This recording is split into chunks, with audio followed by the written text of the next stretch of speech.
Ya lo tenemos. Entonces, hoy comenzamos con el capítulo 5. Y si no me equivoco, esta sería ya la número 14, ¿verdad? De lo que vamos, de que empezamos el Evangelio de Juan. Todavía no vamos ni a la mitad, entonces esto va para largo, pero espero que esté siendo de bendición y estén aprendiendo mucho a través de la palabra y de estos estudios, estén dándole repasos también en sus devocionales o ahí en una lectura que tengan ustedes en la semana.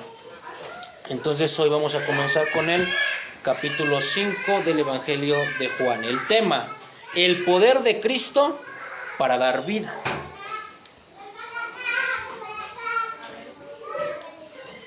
Dice Juan 15:16: no me elegisteis vosotros a mí, sino que yo os elegí a vosotros y os he puesto para que vayáis y llevéis fruto, y vuestro fruto permanezca, para que todo lo que pidiereis al Padre en mi nombre, Él os dé.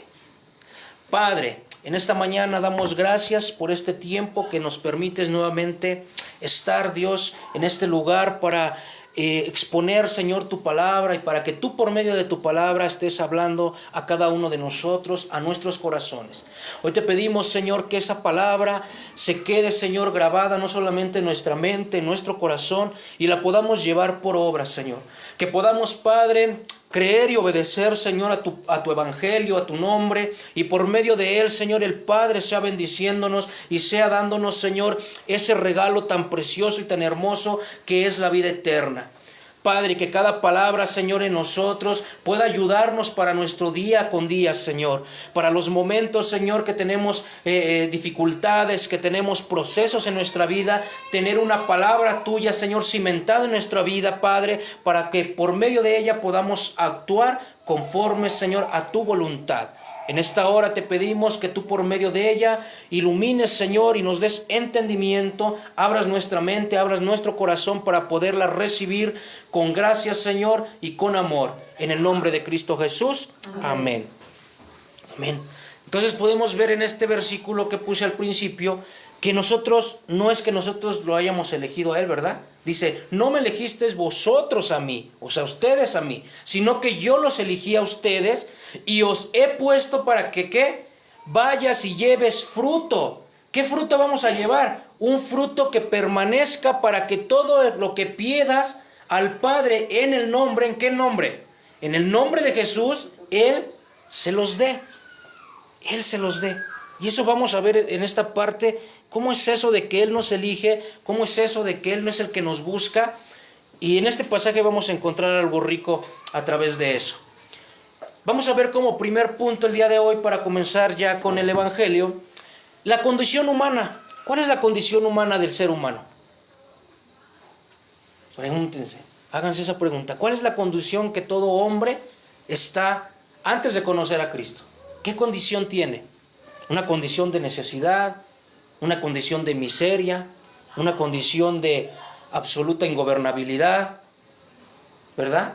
Lo que se le llama depravación total. El pecado que viene desde Adán y desde Eva, que pasó al hombre, es la depravación total del hombre, que vive en pecado y que todas sus acciones y que todo lo que él haga, por mucho que muchas veces se diga moralmente querer hacer las cosas bien, van a estar mal en cuestiones espirituales. ¿Por qué? Porque no están bajo la voluntad del Padre.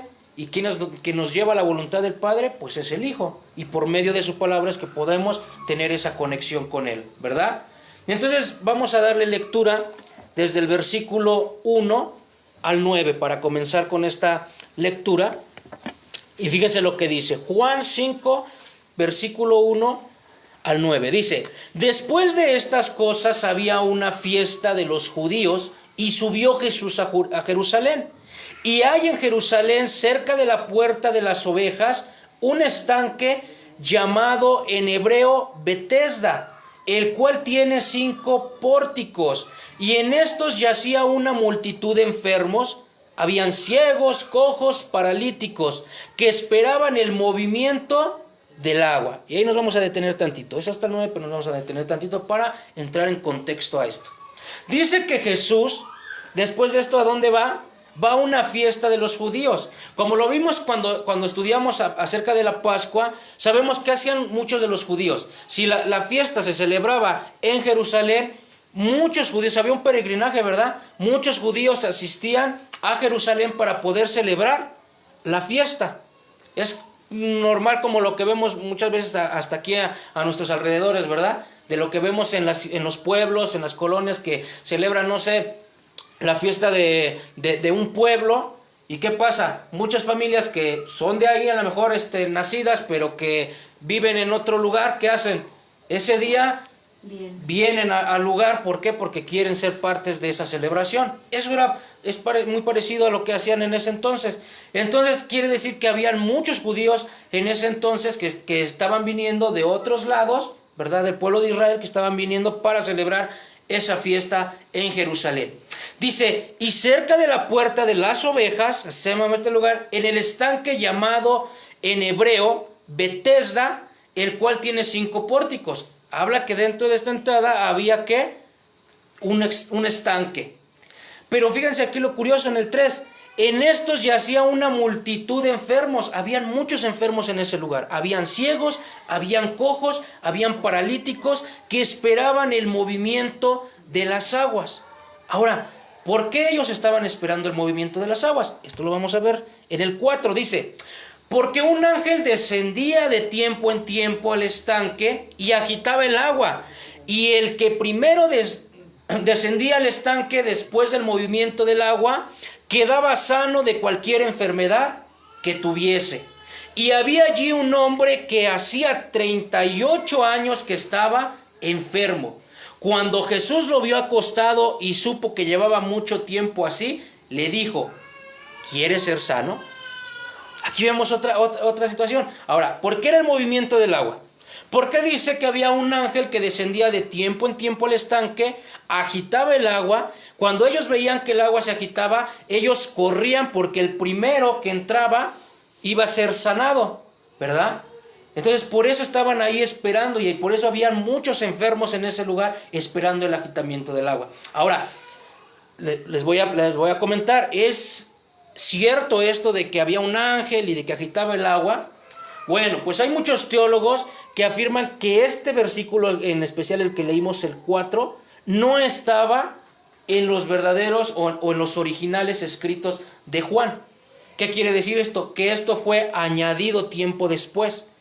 ¿Por qué hicieron ese añadir? Si dice la palabra de Dios que no tenemos que añadir ni quitar, ¿verdad? Porque eso no es. Bueno, pues muy posiblemente se añadió esta parte porque para explicar el motivo por qué era que estaban ahí los enfermos. Hay otras traducciones ya más actuales que ya eliminaron este versículo y que lo único que hacen ahí, son Biblias de estudio, que lo único que hacen ahí te explican que por qué estaba esa creencia del ángel. Bueno, porque era un mito, era una leyenda que tenían ahí, que supuestamente si se metían las personas a ese lugar podían ser sanados. Como mitos que podemos escuchar actualmente, ¿verdad? De ese tipo de mitos, si se han dado cuenta que hay muchos. Yo reconozco mucho uno aquí en México que dicen, vete caminando de rodillas a Chalma y vas a obtener un milagro, ¿verdad? De ese tipo de mitos era esto, que haces un mito de un lugar, de una cosa, que hacer una acción te va a traer, ¿qué? Sanidad. Pero no quiere decir que sea cierto, no quiere decir que verdaderamente ahí haya algo de parte de Dios que esté trayendo sanidad a las personas. Pero las personas lo creían. Quizá, a lo mejor no lo sabemos, es como las aguas que vemos en Hidalgo, ¿verdad? Aguas termales que poseen ciertas cosas naturales que traen una sanidad, ¿verdad? A la vida de las personas. ¿Sí se han dado cuenta en eso? Hay muchas personas que van precisamente a estos balnearios de aguas termales para meterse, y al meterse al agua tienen una cierta recuperación en los huesos, en dolores. Posiblemente a lo mejor el estanque era lo que tenía. Pero aquí el punto no es solamente si sí había el milagro, si no había el milagro, si era un mito, si no era un mito. Aquí el punto es que había un hombre que Jesús encuentra que tenía, ¿qué? 38 años que estaba enfermo. Si ustedes están leyendo la Biblia Reina Valera, recuerden que arriba siempre tiene un subtítulo y dice que era un ¿qué? Paralítico. Era el paralítico de Betesda. Era un paralítico esta persona a la que encontró Jesús tirada. Recuerden, habían más, pero Jesús se acerca al paralítico, que llevaba 38 años en esa condición. Pero aquí fíjense lo interesante, en el número 6, cuando Jesús lo vio acostado y supo que llevaba mucho tiempo así, no sé si el saber que Jesús fue que lo conoció por lo espiritualmente, porque él es, en su divinidad sabemos que tiene el conocimiento de todo, no sabemos si es por eso, porque alguien le dijo que ya llevaba mucho tiempo, o el mismo paralítico se lo dijo en este momento, ¿verdad? Pero dijo, cuando Jesús supo que llevaba mucho tiempo así, le dijo, ¿quieres ser sano? Imagínense, esa pregunta es un poquito, a lo mejor hasta irracional, ¿no? O ilógica. ¿Por qué? Porque si estás viendo una persona que está en una condición de mucha enfermedad, ¿verdad? En una condición que la persona no se puede ni siquiera levantar por sí mismo, pues yo creo que la pregunta estaría hasta como que sobrando, ¿verdad? O sea, de decirle, ¿quieres ser sano? Pero tiene que tener un significado. ¿Por qué Jesús le pregunta, viéndolo en esa condición, si la persona quiere ser sana? Y miren lo que le responde el paralítico. En el versículo 7, Señor, le respondió el enfermo, no tengo quien me meta al estanque cuando se agita el agua y entre tanto que yo voy, otro desciende antes que yo. En el 8, Jesús le dijo, levántate, toma tu lecho y anda. Y en el 9 dice, y al instante el hombre fue sanado y tomó su lecho y anduvo, y era día de reposo aquel día. Amén. ¿Ven? Fíjense, aquí lo interesante en el 7 es que cuando Jesús le pregunta, ¿quieres ser sano? Él no le responde sí, no le responde no. ¿Qué le responde? No tengo quien me meta al estanque cuando se agita el agua, y entre tanto que voy, otro desciende antes que yo. ¿Qué quiere decir? Que estaba solo la persona. No había absolutamente nadie que le ayudara para poder entrar al agua, y siempre le ganaban, obviamente, por la condición que estaba. No sabemos si era paralítico, pues quizás se arrastraba, ¿verdad? Hay muchos que no pueden caminar con los pies, pero ¿qué hacen? Con las manos se van como gateando, se van como arrastrando, pero pues en lo que él hacía esto, había otros que eran ciegos, que eran mudos, no sé, que tenían otra condición, que podían llegar más rápido. Pero aquí lo interesante es esto, vean, este hombre representa la condición espiritual del ser humano, lo que les estaba comentando en un principio. ¿Qué es? La persona estaba inmóvil, incapaz de salvarse por sí mismo, esperando una ayuda que nunca llegaba, hasta que llegó el Señor, ¿verdad? Así muchos están en esa condición hoy en día, incapaces de salvarse por sí mismos. ¿Cuántas personas no vemos que están enfermas y aunque tengan esto, así entreguen el dinero que entreguen para poderse salvar? ¿Qué pasa? No se salvan. Y hemos visto hasta poderosos caer, ¿verdad? ¿Qué le pasó a Hugo Chávez, el expresidente de Venezuela? No le dio ese cáncer, y por más que pagó y por más que tuviera y los mejores médicos y fuera con las mejores personas, ¿se salvó? No. Porque el hombre es incapaz de salvarse por sí mismo. Vemos la condición de esta persona. Imagínense, 38 años. No sabemos si esta persona tenía familia, me imagino que sí. Pero ni siquiera había un familiar, un amigo que estuviera alrededor o que estuviera al lado de él, que dijera, ¿sabes qué? Esperamos que se mueva el agua y nosotros estamos aquí y nosotros te zambutimos en ese estanque. ¿Cuántas personas no se han visto en esa situación? Por ahí hay un dicho, ¿verdad?, que dice en el mundo, en los días críticos, en los días de enfermedad, te vas a dar cuenta quiénes son verdaderamente tus familiares, quiénes son verdaderamente tus amigos, quiénes son las personas que verdaderamente están ahí para darte un apoyo. Y hay muchas personas que, como esta persona, se encuentran sin ni siquiera el apoyo de un familiar, de un amigo. Porque cuando estaban bien y están sanos y andan en el jijiji y en el jajaja, por decir que andan en el pecado, tenemos infinidad de amigos. Todo el mundo son nuestros amigos, ¿verdad? Todo el mundo somos importantes para él. Pero cuando estamos en una condición de inmovilidad como este hombre, de incapacidad como este hombre, entonces ahí sí vemos que ya son pocos los que están con nosotros, que ya son pocos los que nos brindan y nos tienden la mano para poder ayudarnos, para podernos levantar, quizá aunque sea anímicamente, ¿verdad? En una palabra, en un consejo. Entonces este hombre estaba en esa situación. Imagínense, 38 años, ¿ya cómo era su vida? ¿Ustedes creen que en su vida él ya tenía una esperanza de poderse recuperar, de poder tener una sanidad? de poder vivir, llegar nuevamente a una vida como, no sé si es de nacimiento, porque no lo dice, ¿verdad? No sabemos si esta persona nació así o tuvo un accidente o qué pasó, una enfermedad que después lo llevó a dejarlo en esa situación. Pero la cuestión es que era 38 años que esa persona estaba en desesperanza, en frustración por la situación que él vivía. ¿A qué se acercaba ahí? A lo mejor nada más se acercaba ahí a dar lástima, a ver si alguien se compadecía de él y decía, miren, este hombre que no se puede mover, lo vamos a ayudar para ver si se recupera. Pero ¿qué creen? En ese momento llega Jesús y cuando esta persona le responde, no tengo, estoy solo, estoy incapaz de poder llegar a ese lugar, ¿qué le dice Jesús? Levántate y toma tu lecho y anda. Y en el 9, y al instante en aquel hombre fue sanado, entonces toma su lecho, que era la cama, el lugar a donde se tendía, ¿verdad? Y anduvo, y nos dice aquí, nos explica algo, que era el día de reposo en aquel día. Ven la majestuosidad de Dios. Ven lo impresionante de Dios, de que Jesús llega a este hombre con su incapacidad, pero Jesús hace el milagro.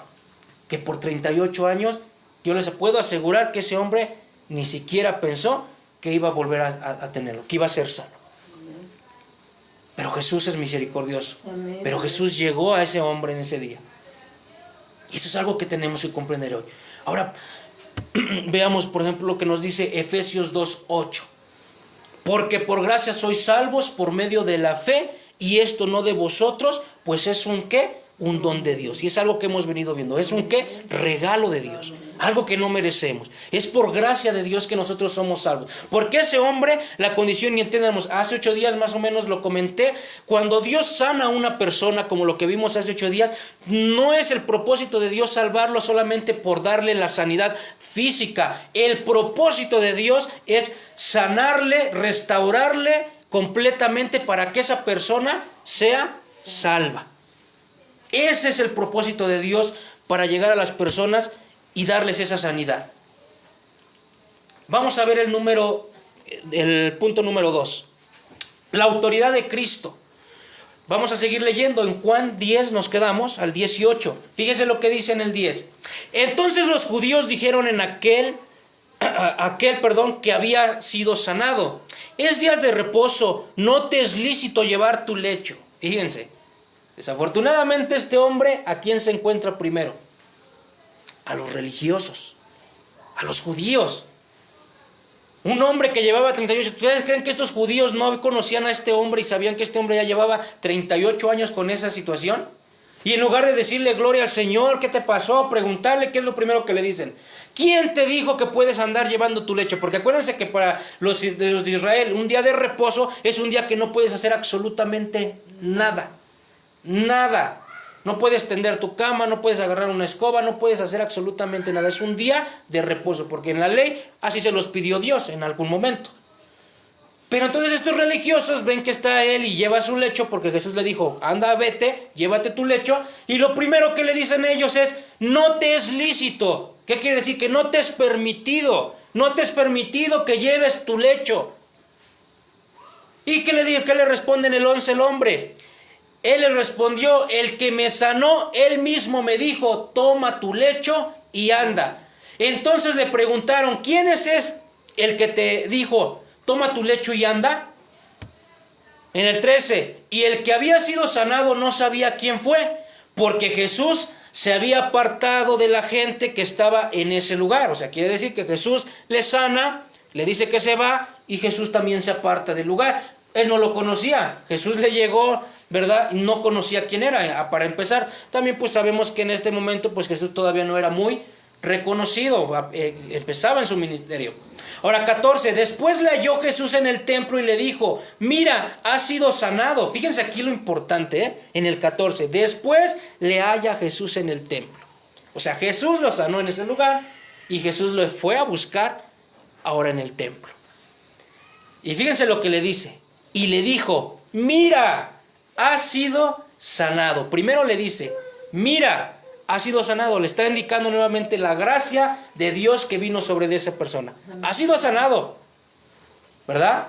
Tenlo presente. Pero le dice más adelante, no peques más para que no te venga alguna cosa peor. ¿Ven?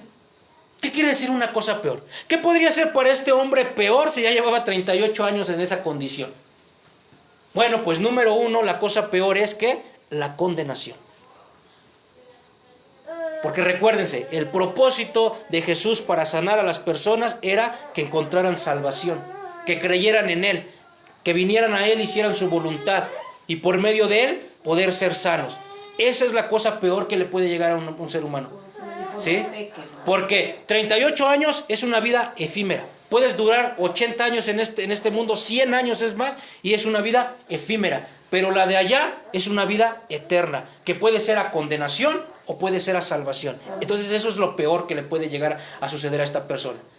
Entonces podemos ver que una persona que es sanada por un milagro de Dios puede, en ese momento, lo peor es llegar a la condenación, y también en una segunda parte puede que le pueda venir algo peor, ¿verdad? Quizá no es que le vuelva a regresar la parálisis a la persona o la enfermedad que tenía, pero sí le puede sobrevenir otra cosa después. Física, que la persona esté en inseguridad, que la persona siempre esté en frustración, que le pasen más cosas en su vida y la persona nunca pueda o no sepa cómo actuar. ¿Por qué? Porque vuelven a regresar al pecado. Y cuando una persona regresa al pecado, pues luego volvemos a experimentar la angustia, la insensatez en nuestras vidas. Entonces esas son las dos partes que la persona, por eso Jesús le dice, ve y no peques más. Hubo otra persona que también le dijo Jesús, y más adelante lo vamos a ver. ¿A quién fue? Si ustedes lo recuerdan y lo han leído. ¿Que sanó? No, que le dijo, no peques más. A la mujer. A la mujer adúltera. A la mujer adúltera.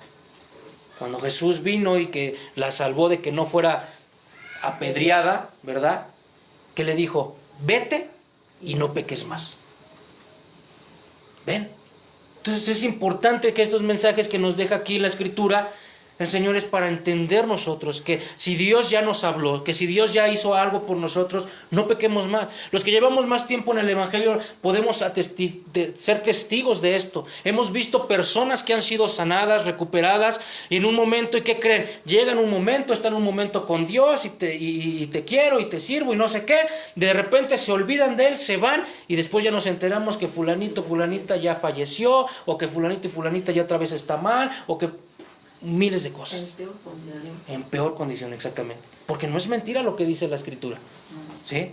Y no es algo para decir, ay, estoy con ese miedo, estoy con ese temor, no es algo de eso. Sino que es algo que verdaderamente nosotros hemos sido testigos y damos constancia de que lo que está en la Escritura es verdadero, es verídico, es veraz. Por eso dice, hay que leer la Escritura y hay que comprender y aparte creer que lo que está en la Escritura es verdad, porque si Dios nos lo está diciendo de esta manera es para que nosotros actuemos de una manera prudente y no nos soltemos de la mano de Dios, no nos alejemos de la mano de Dios. Yo sé que hay momentos que hay pruebas, yo sé que hay momentos que hay inseguridad, yo sé que hay momentos que hay tribulación, hay momentos que hay desánimo, que nos queremos alejar de Dios, pero hay que decirle, Señor, en esos momentos más que nada doblo rodillas ante ti porque no puedo. Y si no, para eso estamos los hermanos. ¿Saben qué, hermano? La verdad, no quiero ir a la iglesia, no tengo ganas, me siento muy desanimado. Es más, hermano, ahora, pero es que no, cuando estamos así a veces no, menos, ¿verdad? Estamos en esa condición y menos tenemos ganas de orar. Si no tenemos ganas de asistir ya a la iglesia, de venir a buscar de Dios, pues menos vamos a tener ganas de doblar nuestra rodilla. Pero para eso están nuestros hermanos, para que ellos puedan doblar rodillas por nosotros, para que ellos puedan pedir a Dios por nosotros, darnos una palabra. Y ha pasado. Así actúa Dios. Hay veces que un hermano, una persona está en desánimo y ¿qué creen? Llega una llamada o el hermanito va y le toca la puerta. Hermano, hermana, no lo hemos visto, mire, el Señor me trae. Sin que tú le digas a lo mejor tu situación que tienes en el corazón, el hermano te dice, mira, pero el Señor me trae esa palabra. Abre su Biblia, te comienza a leer una fracción de la palabra y ¿qué crees? Es la palabra que tú estabas necesitando en ese momento. Porque es una persona que Dios está enviando a ese lugar. ¿Para qué? Para que tu vida sea sanada, para que no te alejes de Dios y no pase que vuelvas nuevamente al pecado y que te venga una cosa peor a tu vida. Y aquí entonces vemos que después el hombre, cuando Jesús ya se acerca a él y le dice de que no peques más, el hombre se va y dio aviso a los judíos que Jesús era el que le había sanado. Porque en ese momento ya tuvo quizá de conocerlo, a lo mejor ya otra persona le dijo, se llama Jesús y mira, él está predicando esto y está haciendo muchos milagros y está, quizá, ¿no? El chiste es que él ya sabía quién era y va y les dice a los que le habían preguntado, ¿quién te dijo?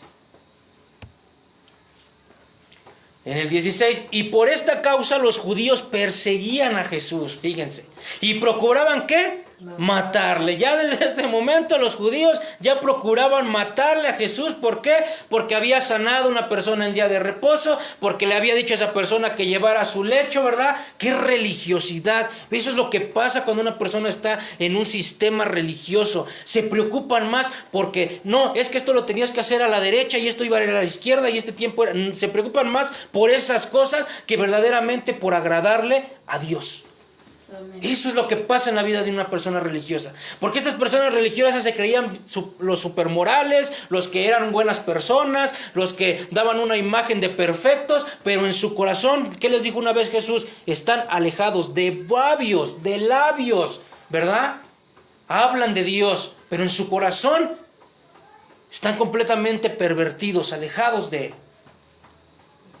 Y ya le querían matar por eso. Y Jesús les respondió, fíjense, porque Jesús sabía y Él les respondía, mi Padre hasta ahora trabaja y yo también trabajo. Si mi Padre trabaja, yo ¿por qué no he de trabajar en todo tiempo y en todo momento? Y fíjense en el 18, por esto los judíos aún más le querían matar. ¿Por qué? Porque no solo quebrantaba el día de reposo, sino que también decía que Dios era su propio Padre, haciéndose igual a Dios.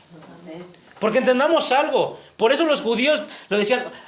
A mí hay muchos judíos ahora sí que modernos que dicen que Jesús nunca dijo que Él era Dios, nunca. Entonces, ¿cuántas palabras hemos escuchado que Jesús lo dijo? Yo soy, ¿verdad?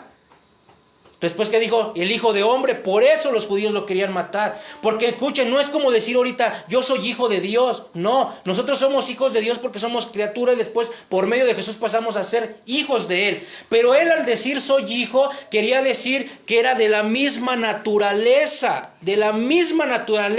de Dios. Por eso ellos decían, ¿cómo este hombre está diciendo que Él es de la misma naturaleza de Dios?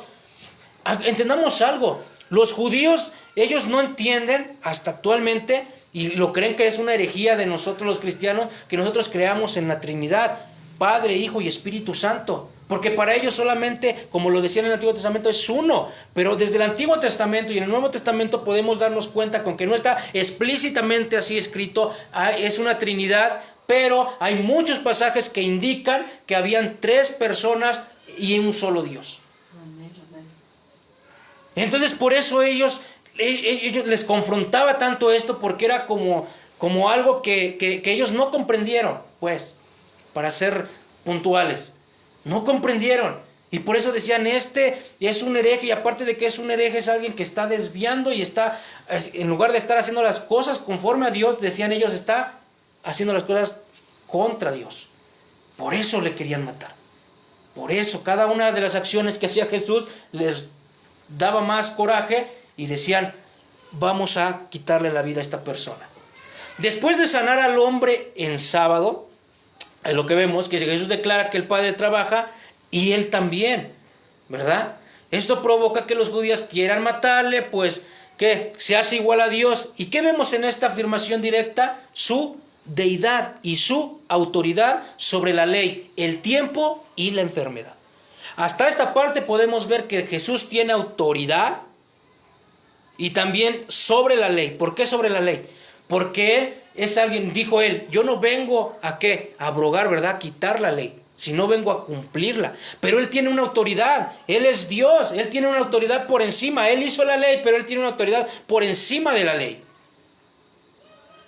Entonces podemos reconocer eso de Jesús. Y la otra, que también tiene que un poder por encima del tiempo y por encima de toda enfermedad. Para Él no hay imposible. Fíjense lo que dice Mateo 28, 18.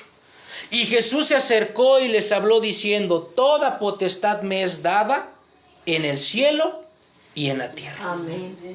Toda potestad le fue dada a Jesús, tanto en el cielo como en la tierra. no lo comprendieron. Hubo muchas personas que no lo comprendieron, pero hubo otras que sí lo comprendieron. Hubo otras que sí dijeron, Señor, te reconocemos. Quizá en un momento, cuando Él estaba en vida, lo reconocían solamente como el Mesías, pero después de su muerte y de su resurrección, ya lo conocieron completa y plenamente como el Hijo de Dios, ¿verdad? Aquel que vino a libertad al ser humano. Entonces, ¿qué podemos reconocer hasta este momento? Que Jesús no solo es un sanador, Dios es hecho carne. Él tiene autoridad para romper cadenas religiosas y levantar vidas. Cuando te sometes a su señorío, encuentras libertad más allá de las reglas humanas. Amén. Y eso lo hemos experimentado muchos. A veces venimos, y la mayoría de nosotros, y ahorita voy a tocar un poquito un tema acerca de eso, venimos la mayoría de un sistema de religiosidad, que lo único que hace es poner carga al hombre. ¿Por qué? Porque no hay seguridad de salvación, porque son muchas cosas para poder adquirir una salvación. Tienes que hacer esto y tienes que hacer el otro y tienes que estar cada 8 días y tienes que hacer, muchas cosas, muchas cosas. Mas sin en cambio, cuando venimos a la palabra, venimos directamente a Cristo, nos damos cuenta que lo único que tenemos que hacer es reconocerle como nuestro Dios, como nuestro Señor y Salvador. Y en ese momento, como ya tenemos ese corazón predispuesto, ya Dios se encarga de todo lo demás. Amén. Porque nosotros sí después de ahí tenemos en nuestra vida que seguir perseverando en nuestra fe, ¿verdad? Pero aún hasta en eso, Dios nos sigue ayudando. Hasta en perseverar en nuestra fe nos sigue ayudando. Hay algo bien importante que hoy les quiero hablar, que es de la conciencia del ser humano cuando se comienza a acercar a Dios. En esta parte, para que podamos entender. Que es como una gracia preveniente.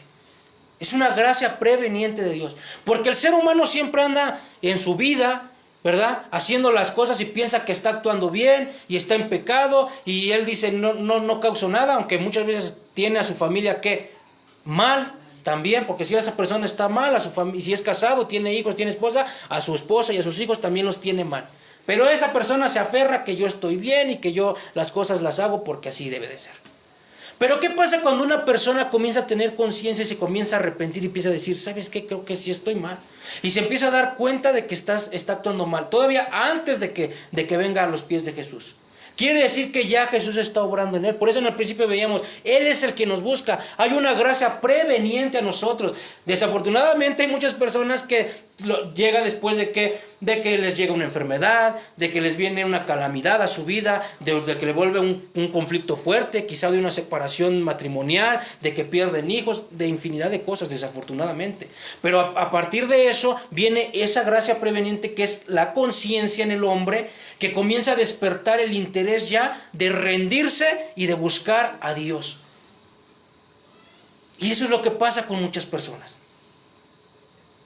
Por eso busca, como este hombre paralítico fue, lo buscó y le dijo, no peques más, porque quizá a partir de ese momento ese hombre, su vida iba a ser ¿qué? Transformada.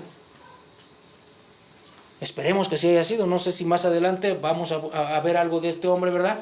Que haya sido transformado y que no haya sido de las personas que ya recibí mi sanidad y regreso a la vida cotidiana, a la vida de pecado. Y fíjense en el número 3, la voz que da vida y la realidad del juicio eterno. Aquí vamos a ver algo bien interesante. Juan 5, 19 al 29. Vamos a darle lectura. En el 19 dice, respondió entonces Jesús y les dijo, de cierto os digo, no puede el Hijo hacer nada por sí mismo, sino lo que va a hacer el Padre. Porque todo lo que el Padre hace, también lo hace ¿quién? El Hijo igualmente.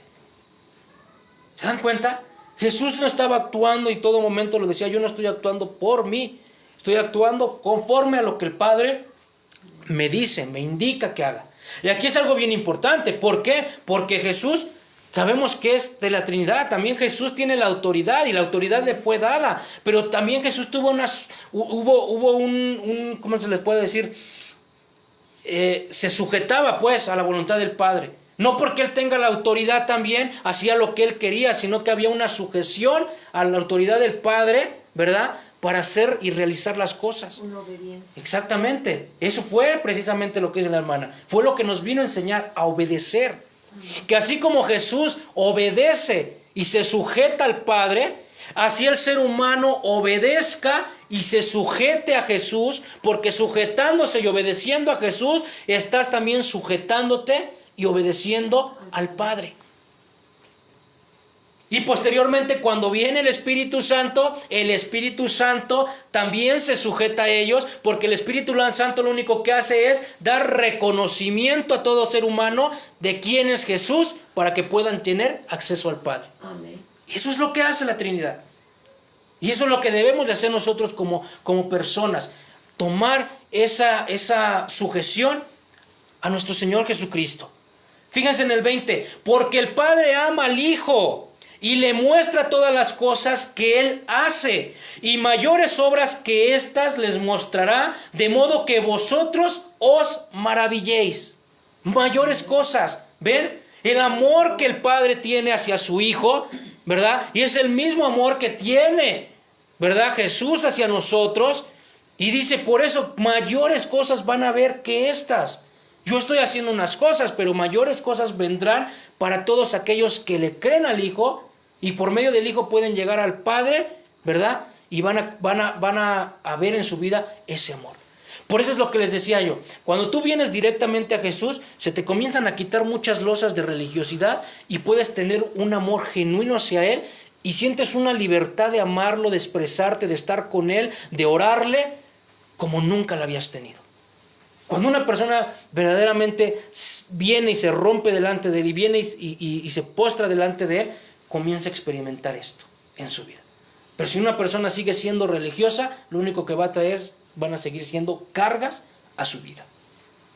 Y desafortunadamente en el mundo evangélico, ¿verdad?, de las iglesias evangélicas, también hay iglesias o hay personas que quieren seguir en este estado de religiosidad. Hermana, ¿por qué no se trajo su velo? Póngase su velo. Usted no puede estar aquí. Si usted es mujer, tiene que traer su velo. Hermano, usted no puede usar pantalón. Hermano, usted no se puede pintar los labios. Hermano, usted no se puede pintar los ojos. Y empiezan a poner cargas nuevamente de religiosidad. Y no es así. Entendamos eso. No es así.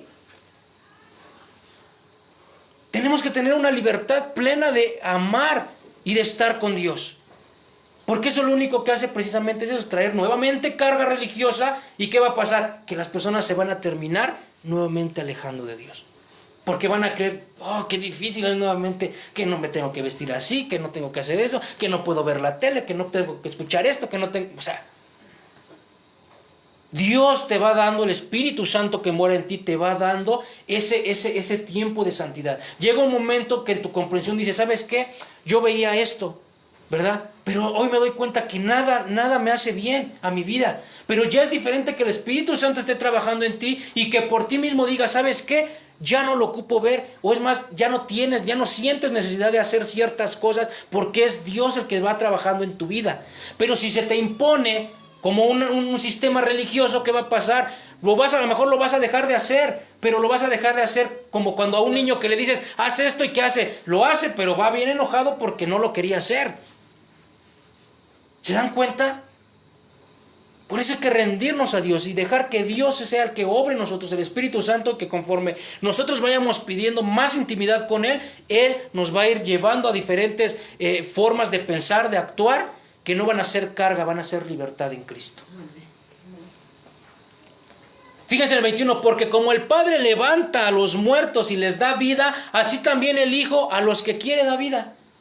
¿Por qué Jesús, estando ahí, cojos, ciegos y paralíticos, vino nada más a este hombre y a este hombre lo sanó? Porque como quiere, da vida. Él no vino, habían muchos enfermos y no sanó a todos los enfermos. Él vino nada más al paralítico y al paralítico sanó. Ahí es por eso que podemos ver que muchas veces Dios no sana a todas las personas. Por eso esa doctrina que actualmente moderna, que actualmente está, de que tú tienes el don de sanidad y vete a todo mundo, a todo enfermo, declarándole y te declaro y en esto y el que no sé qué, y que tú eres sano, y vemos que muchas veces no es así. ¿Por qué? Porque es al que Dios. Por eso cuando tú te sujetas, tú puedes tener un don, tú puedes tener un don de sanidad, pero si tú estás sujeta verdaderamente a Cristo, como lo estamos diciendo, el Espíritu Santo va a llegar en el momento. No quiere decir que a todo mundo vas a ir orándole sanidad, pero sí el Espíritu Santo en un momento te puede indicar, ¿sabes qué? Por esa persona, ora por sanidad, porque esa persona va a ser sanada. Amén. Porque el Espíritu Santo así lo quiere. Y si te das cuenta, y lo hemos venido haciendo aquí, cuando ya oramos por un enfermo, ya no estamos diciendo te declaro y te decreto y levántate y sánate. No, Señor, te rogamos por la vida, te rogamos porque está en una condición de enfermedad. Te pedimos, Señor, que si es tu voluntad, sanes a esta persona. Y van a ver que de esa manera van a ver cómo Dios obra en muchas personas. Es muy diferente. Es dejar que Dios actúe como Él quiere. No es imponerle. Nosotros trabajamos para Él. No Él trabaja para nosotros. El Espíritu Santo no es nuestro trabajador. Nosotros servimos a Él. Amén. Y debemos de dejar que el Espíritu Santo obre cuando Él quiere y como Él quiere. Y no desanimarnos si vemos que la persona no sanó, si vemos que la persona al contrario después de días falleció. Bueno, o a lo mejor la cuestión nada más era llevarle el mensaje que la persona aceptara a Cristo en su vida, ¿verdad? Ya depende de la persona si lo aceptó o no lo aceptó.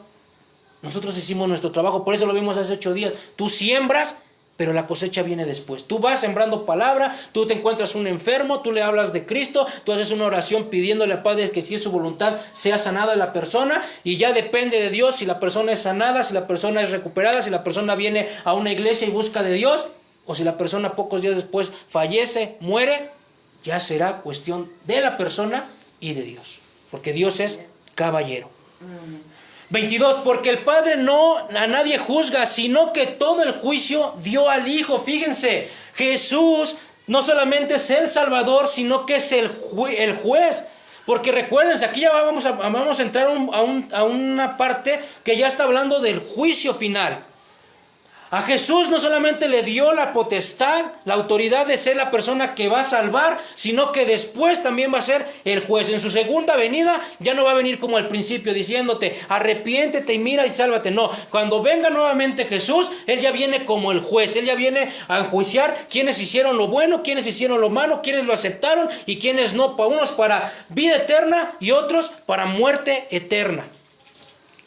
Y fíjense algo bien interesante en el 23, para que todos honren al Hijo como honran al Padre. El que no honra al Hijo, no honra al Padre que le envió. Y fíjense en el 24, de cierto os digo, que el que oye mi palabra y cree en el que me envió tiene vida eterna y no vendrá condenación, mas ha pasado de muerte a vida. Aquí voy a ser bien puntual en algo que les quiero compartir brevemente. ¿Sí? Que quizá más adelante lo vamos a tener ya en un estudio, pero como de discipulado, es en esta cuestión. Yo les hago una pregunta a ustedes. Dice en el 23, para que todos los que honren al Hijo como honran al Padre, porque el que honra al Hijo no honra al Padre que lo envió.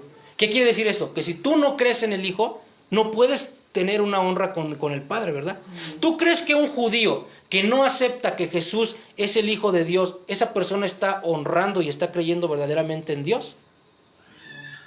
¿Tú crees que un musulmán que dice que Jesús solamente fue un profeta, pero que Mahoma fue un profeta mayor que Jesús, esa persona está honrando verdaderamente a Dios? No, porque no está escrito. No está escrito. Bueno, ahí les voy a decir algo bien interesante que y lo digo en esta mañana, ¿por qué? Porque hasta muchos evangelistas están cayendo en ese engaño. Hay concilios, se llama que la Iglesia Católica tiene tiene concilios a lo largo de la Iglesia, que en esos concilios ponen lo que son sus dogmas, los que son ya oficialmente para toda la Iglesia, lo que comparten en una doctrina, ¿verdad? En el Concilio de Trento, como una respuesta al protestantismo, ¿verdad? Ellos dicen que todos los que no se sometan al Papa ni a la Iglesia están fuera de la salvación de Cristo. Y ahí mete a judíos, a musulmanes y a protestantes. Pero después, en el Concilio de Vaticano II, con Juan Pablo II, cambian un poco eso y en sus documentos oficiales dicen ahora que los protestantes ya no nos llaman herejes, ¿verdad? Y fuera de la salvación, sino ya nos llaman hermanos separados. Y por eso admiten iglesias como las que vemos aquí en el centro, que son prácticamente la iglesia que está aquí, la de Quirios, es una iglesia pentecostal, pero que siguen teniendo a su oblea lo que es la hostia y a María. porque siguen creyendo. O sea, es una iglesia pentecostal, ¿verdad?, que hacen todo lo que hacen en una iglesia pentecostal. Hay dones, hay sanidades, hay alabanza como una iglesia evangélica, pero siguen comulgando y siguen creyendo en María. ¿Por qué lo permitió la iglesia católica? Porque lo que quería era nuevamente llegar a un ecumenismo, que eso es lo que están avanzando el día de hoy. ¿Qué quiere decir el ecumenismo? Que después de ese concilio también ya dicen que los judíos y los musulmanes creen en el mismo Dios. Por eso ahora ya vemos desde Juan Pablo II y hasta Francisco que estaban ya en las mezquitas orando con musulmanes, o que este mismo Juan Pablo II besó el Corán, ¿verdad?, como una respuesta a decir, ya somos todos unidos, todos creemos en Dios. Es más, en ese concilio, en el Lumen Gentium se llama su oficio, dicen que ya está una persona simplemente por tener una conciencia de arrepentimiento, esa persona puede llegar a adquirir salvación, contradiciendo completamente lo que está en las Escrituras. ¿Por qué quiero en esta mañana no profundizar completamente en eso, pero sí darlo como un entendimiento? ¿Por qué? Porque hay personas protestantes, o que se dice ser evangélicas, que ya están abrazando este tipo de cosas, que ya están diciendo que podemos ir y somos todos hermanos, y que podemos estar también con los católicos y con los judíos y con los musulmanes, y no importa porque todos somos el mismo Dios. En una ocasión, Francisco dijo que todos los caminos nos llevan a Dios. Algo que por años estuvo predicando. Los mismos apóstoles estuvieron predicando que no. Los mismos apóstoles, Pablo le dijo a los judíos, ustedes no tienen a Cristo, no tienen a Dios. Pedro le dijo, ustedes lo mataron. Arrepiéntanse y vengan a Jesús, crean en Él, porque solamente en Él hay salvación. ¿Y qué pasa actualmente? Ahora nos están diciendo que no. Nos están llevando a un concepto como si Dios fuera un concepto metafísico o filosófico. ¿Cuál va a ser el error de ahí? Que vamos a entrar en un gran engaño como humanidad.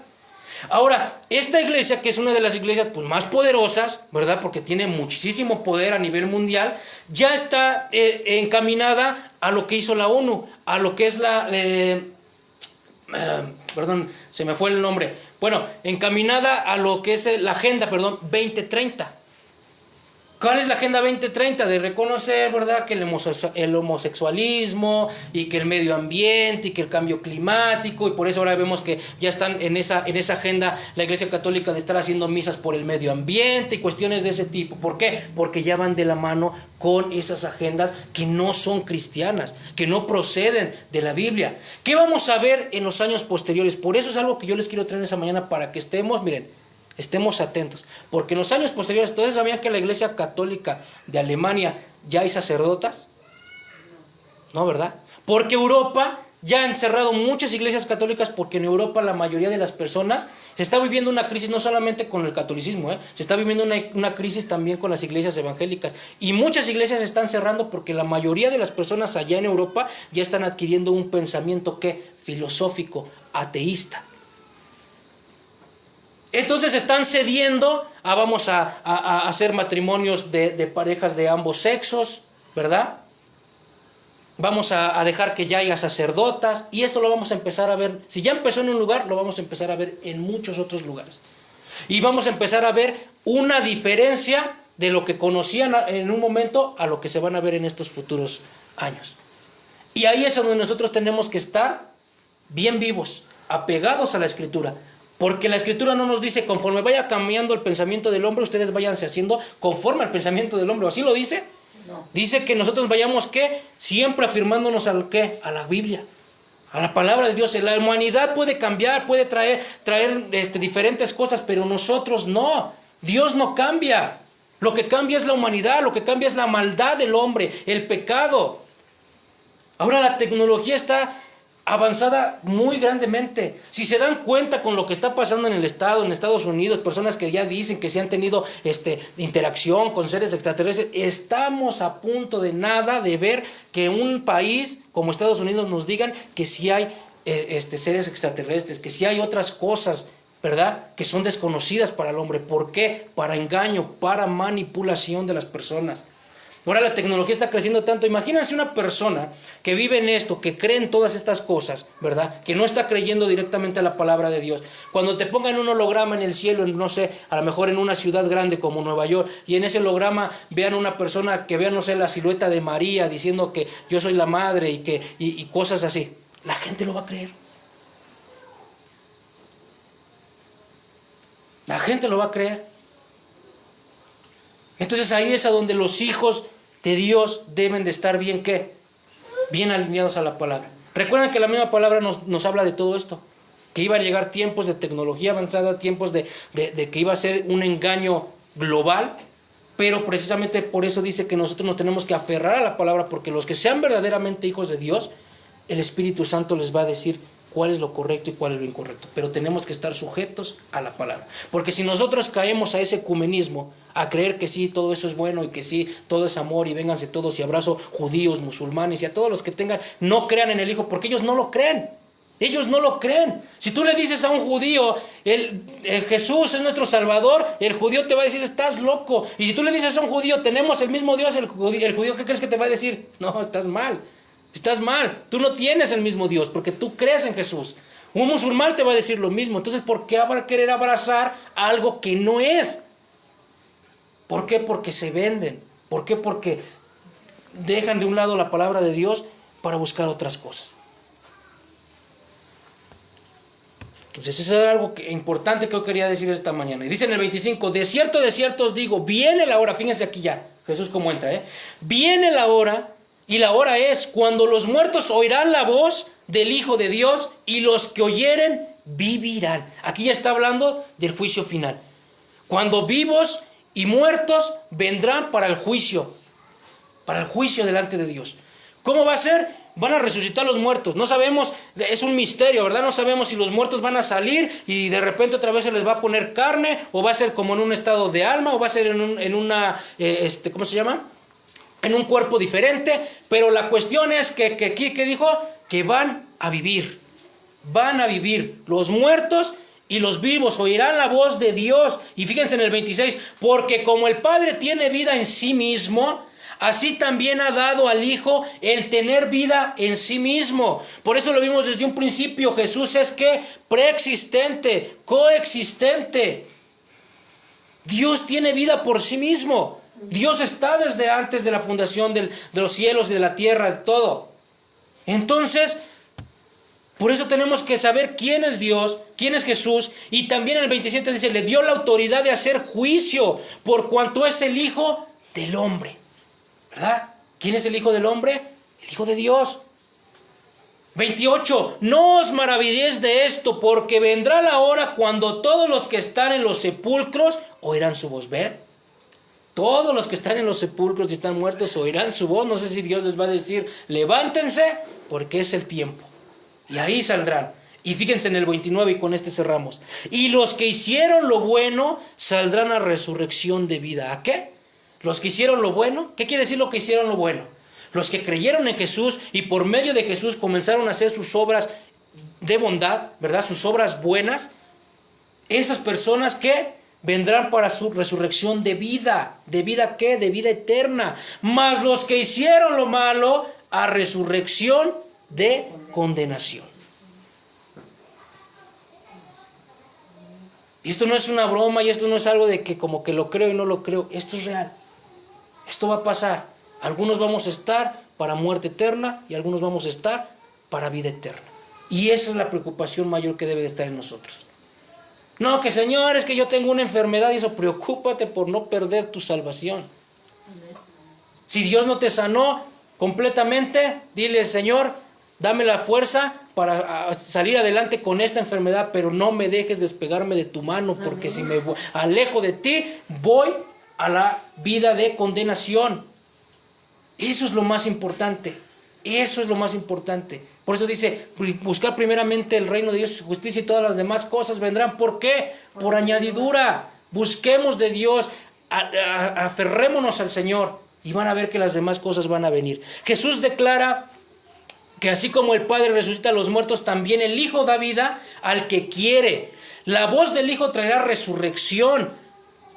vida para los que creyeron y la condenación para los que hicieron lo malo. Se anuncia el juicio justo basado, ¿qué? En la respuesta de verdad. Fíjense lo que dice Romanos 8:30. A los que Él ya había elegido los llamó, y a los que llamó también los aceptó, y a los que aceptó les dio un lugar de honor. Si hoy estás aquí, si en un momento vino el Señor a tu vida, te habló, hizo algo en tu vida, a lo mejor dándote una sanidad, vino Dios en tu vida dándote una restauración familiar, una restauración en tu corazón, ¿es por qué? Porque Dios ya te había elegido desde un momento. Él te llamó, Él vino a ti, y si tú también lo aceptaste, dice que ¿qué? Que Él te va a seguir dando o te va a dar un lugar de honor. Así que esta mañana lo que queremos es, hermano, no eches por la borda lo que Dios ya ha hecho por ti. Cristo se ha acercado, te ha visto en tu condición, ha hablado sobre de ti. No vuelvas al estanque, es como eso, ¿verdad? Como si el enfermo dijera, ya fui sano, pero me voy a regresar nuevamente al estanque, ahí a dar lástima, ¿verdad? Imagínate, y hay mucha gente que así lo hace, ¿verdad? Ya fue sanado, ya fue restaurado, pero como que quiere regresar nuevamente a la vida que llevaba. Y eso es algo incorrecto. Levántate, toma tu lecho y anda en la nueva vida que Él te ha dado. Si aún no has creído, la voz del Hijo sigue sonando. Responde antes de que llegue la hora del juicio, porque hay resurrección para vida y también hay condenación. Y cerramos con esta frase. Su voz no es un susurro débil, es el eco eterno que despierta a los muertos. Él no vino solo a consolar tu llanto, vino a resucitar tu alma. Hoy habla vida, pero mañana juzgará con justicia. Oírle ahora es gracia, negarle hoy es condenación, porque quien desprecia al Hijo se enfrenta al juicio del trono. Amén. Vamos a ponernos de pie para orar.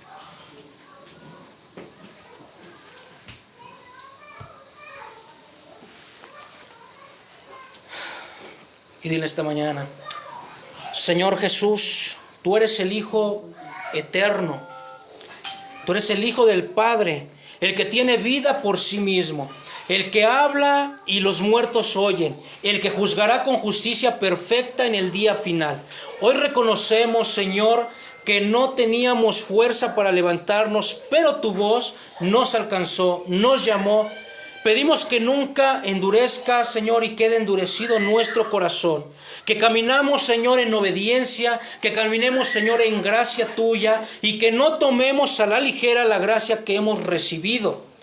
Haznos vivir como quieres, que ya ha sido de un pasado de la muerte a la vida, con temor santo, con amor profundo, Señor.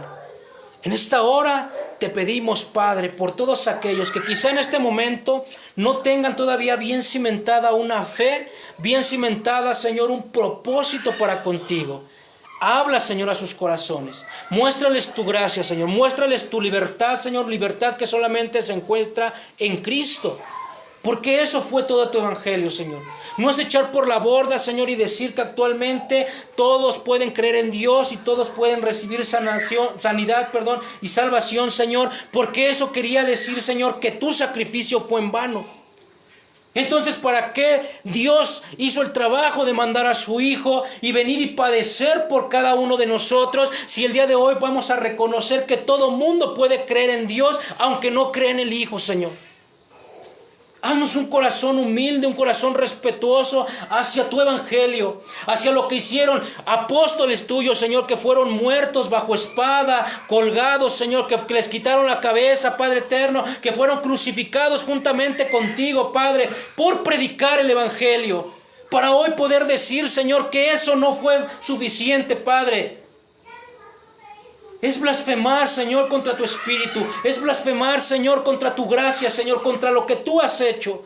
Contra el amor, Señor, que has dado y has derramado por cada uno de tus hijos.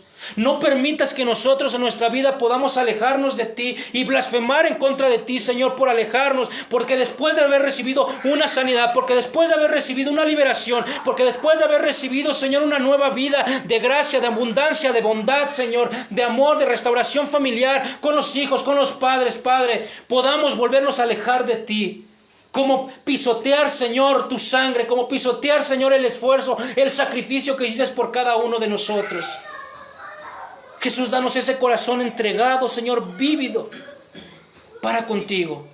Creemos en tu palabra, creemos en tu evangelio, creemos en la vida que nos das. Creemos, Señor, en la apostasía que está también en estos días, Señor. Pero no creemos de una convicción hacia ella, sino que creemos que lo malo, Señor, se está levantando cada día más, Señor, en estos tiempos. Y danos ese espíritu de discernimiento para no caer en la apostasía, para no caer, Señor, en todo eso, Señor, que se está levantando. Estas iglesias modernas, Señor, que están pasando de dejar de tu palabra, Señor. De aún públicamente, Señor, ser capaces, Señor, de hablar, Señor, de otros dioses, de estar unidos, Señor, con otras personas que no quieren a Jesús, Señor, por lo que tú eres, nuestro Salvador, nuestro Señor, nuestro suficiente Señor y Salvador, Jesús. Tu sangre, Señor, derramada por cada uno de nosotros, la tomamos con amor, con bendición, en el nombre de Cristo Jesús. Amén. Amén. Vamos a levantar un cántico. Nos despedimos de los que se conectaron, estuvieron en redes sociales. Dios los bendiga.